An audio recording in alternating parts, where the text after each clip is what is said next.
一年一度的台南好礼竞选活动，伫市长甲所有商圈代表启动，搁要正式开始。会中经济发展局嘛要以历届优秀的店家来闹热行销。今年的竞选特别强调品牌、数位甲营销三大价值，不只是比产品、比创意包装，也鼓励品牌讲出家己的故事，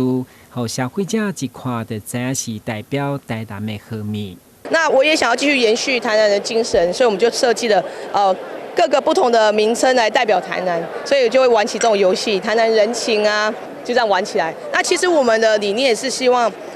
喝醋不这么可怕，是很有趣的，所以我们常常有个 slogan 就是跟你说，我们只酸你口，不让你心酸。后来挑选的是 SO 酱的部分来参加台南好礼。那它跟其他饭店不一样的是，我们选用了优质的金华火腿啊，还有朝天椒、红辣椒的部分下去制作。那是我们主厨呢特别手炒制作的。其中有一天，会中除了一一甲业者交流，推荐去年所得奖的台南好礼以外，嘛要为今年竞选报名的宣传，希望鼓舞更加侪业者来报名。市府将透过公平、公开、公正的审查，让优质的商品被看见，甚至协助上有台南味的礼品进军国际市场。我们许多的商家也好，或是社团也好，纷纷制作一些非常具有意义、别开生面的好礼，能够提供给我们好朋友来，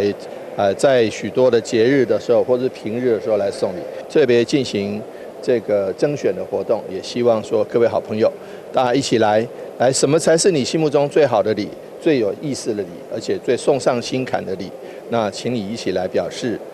来投票。那最后我们会把这个结果公布出来，成为台南好礼。今年台南好礼预计先选出100件立位，包括烘焙加工、生鲜冷藏、甲文创生活等三大类，最后才选出60件，代表114年度的台南好礼。台南新闻管制蔡云报道。